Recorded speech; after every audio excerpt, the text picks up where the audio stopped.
Volumes of revolution. Disks and washers. Take a curve, spin it around an axis, and you get a three-dimensional solid. The question is, how do you find its volume? Turns out the answer is beautifully simple. Let's start with a familiar curve. Y equals the square root of x from x equals 0 to x equals 4.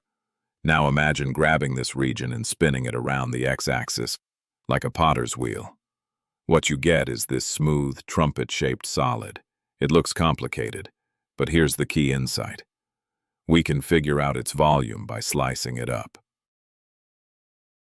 Imagine cutting the solid into thin slices perpendicular to the x-axis, like slicing a loaf of bread.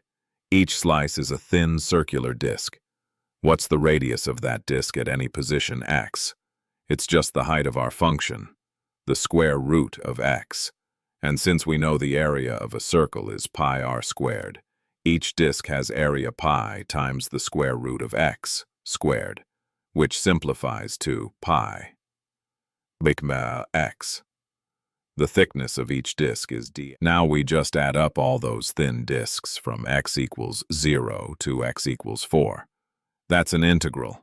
Pi times the integral from 0 to 4 of x dx. Evaluate it. Pi times x squared over 2 from 0 to 4. That gives us 8 pi. That's the entire volume. But what if the solid has a hole through the middle? That happens when you rotate the region between two curves. Each slice is no longer a solid disk. It's a washer, like a ring. The area of a washer is the outer circle minus the inner circle. Pi times the outer radius squared minus pi times the inner radius squared.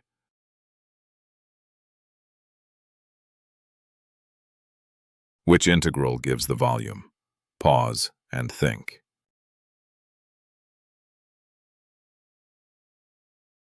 It's b. The square root of x squared simplifies to just x, so the integral is pi times x dx from 0 to 4.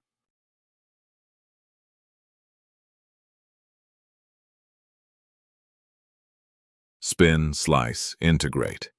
Disks when there's no hole, washers when there is.